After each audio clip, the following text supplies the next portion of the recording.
क्या हाल है दोस्तों। मैं हूं विकास तोमर, आपके अपने trustworthy channel study for civil services पे आज फिर से लेके आए 10 डेली टॉप 10 एमसीक्यूज। आज डे है 15, ठीक। और हमारा 21 जून से जो है प्रीलिम्स का 100 दिन का क्रैश कोर्स चालू होने वाला है। इन नंबर्स पे आप कॉल करके ज्वाइन कर सकते हैं, फुल पेड ग्रुप भी और टेस्ट सीरीज भी। देखिए, जो डेली एमसीक्यू सीरीज है ये चाहे नए बच्चे हो, नए एस्पिरेंट्स हो, चाहे पुराने, दोनों के लिए ही बहुत इंपॉर्टेंट है, क्योंकि इसमें मैं बताता हूँ कि कैसे क्वेश्चंस आप लोग को अटेम्प्ट करना है और कैसे कैसे आपके एक्सप्लेनेशन को और ज़्यादा स्ट्रेंथन करते चले आना है। क्वेश्चन नंबर पहले पे आज हम लोग आ गए हैं। ज्योग्राफी से रिलेटेड ये क्वेश्चन है, ठीक। आप लोग को मालूम ही है क्या है मॉडल्स ऑपरेंडी, कैसे हम लोग करना है। आपके पास सामने चार स्टेटमेंट है।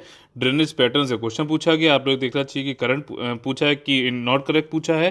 फिर उसके बाद ए करेक्ट, ऐसे करते करते फिर आप लोग ऑप्शन निकाला करिए, ठीक। तो पहले वाले का जो आंसर है वो है डी। देखिए क्या है कि ट्रेलिस पैटर्न की बात करिए कि ट्रेलिस पैटर्न में ऐसे होता है, किसी ऐसे ऐसे कटते हैं, ठीक। आपके पैरेलल चलते हैं, ठीक है ना। ये वाली जो डेफिनेशन है सही है, पहला स्टेटमेंट सही है। और ट्रेलिस पैटर्न का जो आपका वो है, क्या कहते हैं, एग्जाम्पल, वो है आपका जो सिंघभूम, छोटा नागपुर प्लेटू है, या फिर हिमालय रीजन की जो है वो वहाँ की रिवर्स का ड्रेनेज पैटर्न होता है। ड्रेनेज पैटर्न ये है कि डिज़ाइन कैसा बना रहे हैं, ठीक। रेडियल ड्रेनेज की डेफिनेशन यहाँ पे ये नहीं है, सेकंड वाली एक्चुअली ये वाली है, ठीक। और सेंट्रीपिटल की यहाँ वाली है। दोनों को समझा देता हूँ।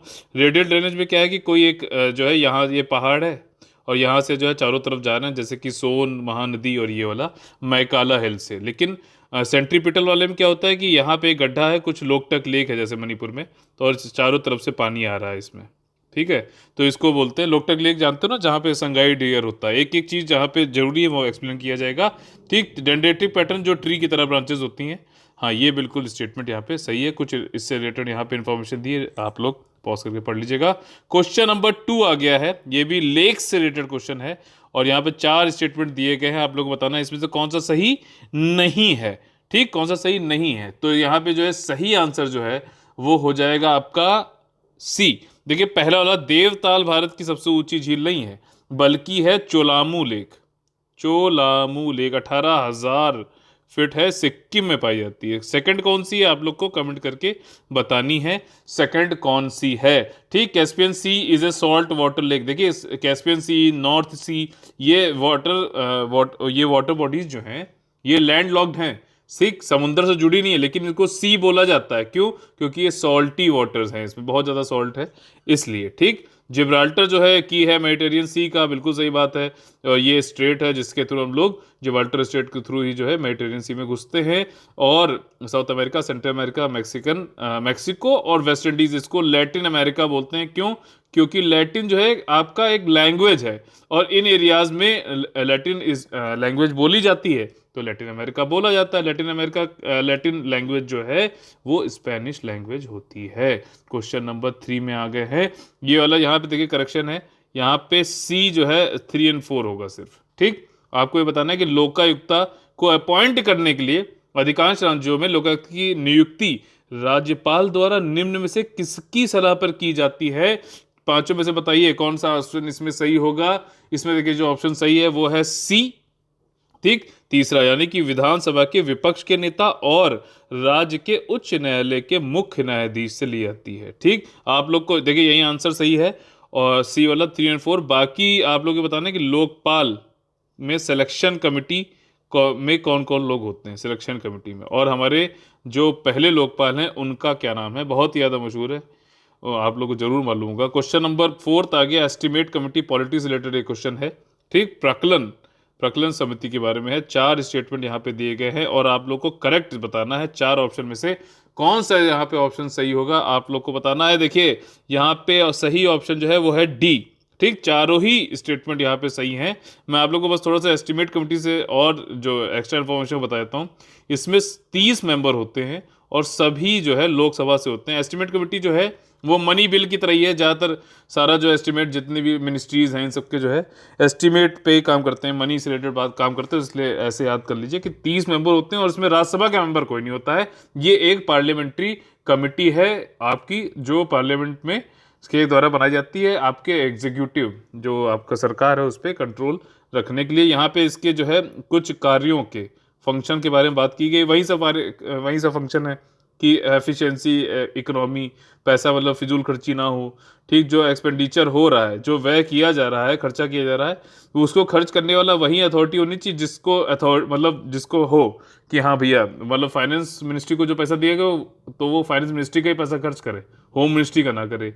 और जो मनी है वो कोई पॉलिसी है, जैसे मान लीजिए आयुष्मान भारत पॉलिसी आई, ठीक, आयुष्मान भारत वाले में, तो उसके अंदर के में जो पैसा है वही खर्चा हो रहा हो, ऐसा ना हो कि वो किसी और पॉलिसी का खर्चा कर ले पैसा, ठीक। और इसके बाद जो है to suggest the form in which the estimates shall be present. अच्छा, पार्लियामेंट में किस तरीके से, किस फॉर्मेट में जो है एस्टिमेट को प्रेजेंट किया जाए, जैसे कि होता है ना विंडोज और एप्पल की बात होती है, अलग अलग लैपटॉप है तो उसमें अलग अलग तरीके से फॉर्मेट में काम होता है, तो समझ में नहीं आता, तो एक ही तरीके करो जिसमें जो है पार्लियामेंट को पूरा समझ में आए। देखिए यहाँ पे पांचवा क्वेश्चन पे आ गए, क्लासिकल लैंग्वेज से लेटेस्ट लैंग्वेज वो कौन सी है जो क्लासिकल लैंग्वेज बनी है। देखिए यहाँ का सही आंसर है वन, ओडिया लैंग्वेज जो है आपकी, उड़िया लैंग्वेज जो है आपकी वो बनी है लेटेस्ट आपकी क्लासिकल लैंग्वेज। सबसे पहले तमिल लैंग्वेज बनी थी, फिर संस्कृत लैंग्वेज बनी थी, ठीक है, फिर आपकी कन्नड़। देखिए जो साउथ के जो स्टेट्स हैं आपका तमिल, मलयालम, ठीक, तेलुगु और कन्नड़, ये तो वही है। इसके अलावा उड़िया है।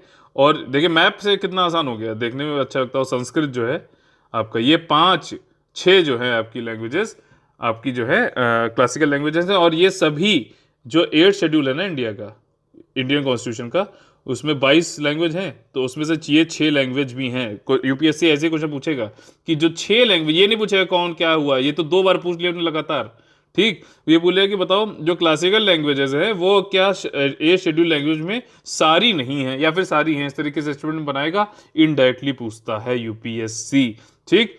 आप लोग को जो है ये समझ में आया ना कि क्या इसमें मैंने पूछा है आपसे, ठीक। क्वेश्चन नंबर 6 में जो है ये बहुत ही इजी क्वेश्चन है कि निम्नलिखित संकेतकों में से किस किस के द्वारा देश की शैक्षिक उपलब्धियों का आंकलन किया जाता है, इन चारों में से बताइए। तो देखिए यहां पे जो सही आंसर होगा 6 का वो होगा बी, ठीक, क्योंकि यहां पे जो चौथा वाला है एल्डर, एल्डर नहीं, यूथ लिटरेसी होता है, प्राइमरी एजुकेशन सप्लीमेंट, शिक्षा संपूर्ति दर और साक्षरता दर, ये सब तो होता है, एल्डरली नहीं होता है, ठीक है ना। आप लोग को क्वेश्चन यहाँ पे ये है कि लिटरेसी रेट इंडिया में कितनी है, व्यूमन और मेन और वीमेन के बीच में डिफरेंस कितना है लिटरेसी रेट का, और रूरल और अर्बन के बीच में डिफरेंस कितना है लिटरेसी रेट का, ये लिखिए, ये जरूर क्वेश्चन पूछता है, ठीक है। एक एक जो मैं क्वेश्चन पूछता हूँ सबको अटेम्प्ट किया करिए प्लीज, और एक ही उसमें बहुत ज्यादा जरूरी है, इससे आपकी जो है अच्छे मार्क्स आने के चांसेस बढ़ जाते हैं, ठीक। थोड़ा सा रिसर्च आप लोग भी करिए।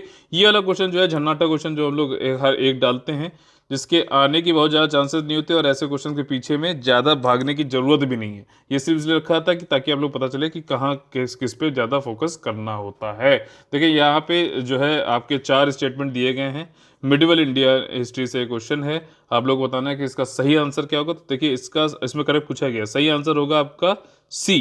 देखिए सिर्फ तीसरा स्टेटमेंट जो है वो सही है, बाकी तीनों जो है बाकी गलत हैं। इसमें पहला बोला गया है कि जाज जगह उड़ीसा जो है वो नॉर्दर्न इंडियन प्रोविंसेस का ऐसा था जहां पे सबसे ज्यादा रिवोल्ट हुए थे, नहीं वो जाज नगर नहीं था, उसका नाम वो बंगाल में था पहली बात तो, और नाम था लखतौनी। ये एक्सप्लेनेशन दे रखा है, आप लोग पढ़ सकते हैं वहां से। लखतौनी था, बंगाल में था। सिकंदर लोदी ने नहीं डिस्ट्रॉय किया था स्वयं शंभुनाथ स्तूपा काठमांडू ने, बल्कि शमशुद्दीन इलियास ने किया था। और चौथा स्टेटमेंट जो है वो आपका नसीरुद्दीन महमूद शाह नहीं थे फर्स्ट रूलर जिन्होंने बहुत सारे एब्सीनियन स्लेव्स रखे थे। एब्सीनियन स्लेव जो है एक कौन था, याकूत था। याकूत कौन था जरा बताइएगा कमेंट करके, ठीक। तो यहाँ पे बरबक शाह थे, कौन थे, बरबक शाह, ठीक। तो इस तरीके से अगला क्वेश्चन भी कंप्लीट होता है, यहाँ पे आप लोग पढ़ लीजिएगा। क्वेश्चन नंबर 8 पे आ गए हम लोग। ये जैन काउंसिल से रिलेटेड क्वेश्चन है, इंपॉर्टेंट क्वेश्चन है, ठीक, स्टार लगा लीजिए, इंपॉर्टेंट क्वेश्चन है। आप लोगों को बताना है कि इसमें सही ऑप्शन कौन सा होगा। 4 स्टेटमेंट दे रखे हैं आप लोगों को। देखिए सही ऑप्शन जो है यहाँ पे करेक्ट पूछा गया है, सही ऑप्शन जो है आपका होगा सी। देखिए थर्ड वाला गलत है, बाकी चारों सही, बाकी तीनों सही हैं। चंद्रगुप्त मौर्य ने अपनी लाइफ दे दी थी सालेक खां, सालेक खां जो एक इनके अंदर होती कि कुछ खाना पीना कुछ नहीं, और बस सब कुछ छोड़ देते हैं पूरी, जब उनको लगता है कि हमने जिंदगी में अपने सारे कर्तव्य पूरे कर दिए गए हैं, ठीक। तो ये सालेक खां जो है इसको लोग ये भी कहते हैं कि ये तो एक सुसाइड है एक तरीके से, ठीक। इस पर काफी डिस्प्यूट हुआ था, खैर वो नहीं जाएंगे, बस जानना चाहिए कि जैनों में होता है सालेखा। और स्वर्ण बेलागोला में किया था, जो कि कहाँ पर है, कर्नाटका के हसान डिस्ट्रिक्ट में। यहाँ पे बाहुबली की गोमेतेश्वरा की जो है बहुत बड़ी एक सिंगल स्टोन की स्टैच्यू है। पहली जो काउंसिल, जैन काउंसिल हुई थी पाटलिपुत्रा में हुई थी, और इसके इस टाइम पे चंद्रगुप्त मौर्य ही जो है इसके इनके टाइम पे हुई थी। भद्रबाहु नहीं, स्थूल भद्र जो थे उनके हुए थे। देखिए जैन में दो सेक्ट हैं मेनली, एक है श्वेतांबर, एक है दिगंबर। तो श्वेतांबर के जो है आपके स्थूल भद्र थे, स्थल भद्र जो थे, ठीक, स्थूल भद्र जो है इसके थे, एस से एस हो गया, और साथ ही साथ जो है ये स्काई क्लैड थे, ठीक, स्काई क्लैड थे, मतलब नहीं नहीं, जो आपके श्वेतांबर है और दिगंबर तो देखिए नेकड, मतलब ये लोग जो है कपड़े वपड़े नहीं पहनते हैं, ठीक है। और आपके जो श्वेतांबर हैं ये कपड़े पहनते हैं सफेद रंग के, ठीक, एस से सफेद, एस से स्थूल भद्र, ठीक है ना। और भद्र बाहु जो है आपका ये इधर वाले हो गए। तो इसमें देख लीजिएगा, ये शायद मेरे ख्याल से कुछ कंफ्यूजन हो गया, बट जो श्वेतांबर हैं वो आपका सफेद कपड़े पहनते हैं, और दिगंबर जो है वो आपके कपड़े नहीं पहनते हैं, बस इतना ध्यान रखिए। खारवेला जो है उन्होंने जे जैंक मॉन्ग थे जिन्होंने उदयगिरी हिल्स में केव बनवाई थी जैन मॉन्क्स के लिए। बहुत इंपॉर्टेंट वाला स्टेटमेंट है। क्वेश्चन नंबर 9 पे आ गए हम लोग। ई वे से रिलेटेड क्वेश्चन है। तीन स्टेटमेंट दिए गए, आप लोग बताना कि कौन सा स्टेटमेंट यहाँ पे सही होंगे, कौन से गलत होंगे। तीनों ही स्टेटमेंट सही हैं। इंडिया का पहला ई वेस्ट क्लिनिक जो है भोपाल में खोला गया है। ईस्ट वेस्ट मैनेजमेंट रूल 2018 के हिसाब से रेगुलेशन होते हैं। और दो तरीके के प्राइमरी डिस्पोजल करने के, मतलब उनको जो है किस तरीके से निपटन विकल्प जो है वो एक लैंड फिलिंग का और एक इंसिनरेशन का, मतलब इसमें आग वाग लगा देते हैं और एक जो है इकट्ठा कर देते हैं। कई से बड़े बड़े पहाड़ टाइप के गंदगी बन गए। आप लोग बताना कि पायरोलिसिस क्या होता है, ठीक, पायरोलिसिस क्या होता है, कमेंट करके जरूर बताइएगा। ये आपसे इन्फॉर्मेशन है, कुछ देख लीजिएगा, ठीक है। क्वेश्चन नंबर 10 पे आ गए, आखिरी क्वेश्चन है अपना। यहाँ पे कुछ जो है स्टेटमेंट तीन दिए गए, आप लोग बताना कौन कौन से इसमें से करेक्ट है। तो यहाँ पे देखिए बी ऑप्शन जो आपका सही है। ग्रेविटी यूनिक प्रॉपर्टी अर्थ की नहीं है, बल्कि हर जगह, हर जो सेलेस्टियल बॉडी है, हर जो अपने सोलर सिस्टम बॉडी, सबके पास ग्रेविटी है। बाकी लिक्विड और गैस जो है, ये साइंस रिलेटेड क्वेश्चन है, लिक्विड और गैस एक्सर्ट करता है प्रेशर उनके कंटेनर्स पे। जैसे ये कंटेनर है तो लिक्विड हो चाहे गैस हो, ये इस पे जो है प्रेशर डालेगा कुछ ना कुछ, ठीक। और जो है application of force can change the speed of direction, ठीक। आप किसी भी मूविंग ऑब्जेक्ट का अगर यहाँ से ऐसे फोर्स लगा दो तो ये ऐसे मुड़ जाएगा। तो ठीक है, इसलिए कहते हैं कि जो है फोर्स की वजह से एप्लीकेशन कर लगाने पे डायरेक्शन चेंज हो जाता है, इसको मतलब वेलोसिटी में चेंज आ सकता है। इसी तरीके से ये हमारा कंप्लीट होता है। अगर अच्छा लगता है तो लाइक शेयर कमेंट जरूर करिए पूरे सारे आंसर्स। और 21 जून से जो हमारा टेस्ट सीरीज चालू हो रही है, टेस्ट सीरीज का पेड ग्रुप, और जो है पूरा पेड ग्रुप जो है 100 दिन का कोर्स जो है उसको ज्वाइन करने के लिए आप लोग यूपीएससी के लिए इस नंबर्स पे ज्वाइन कर कॉल कर सकते हैं। जय हिंद, जय Bharat, all the very best है। लगे रहिए अपने पढ़ाई में और सिलेक्शन अपना जरूर जो है सुनिश्चित करें।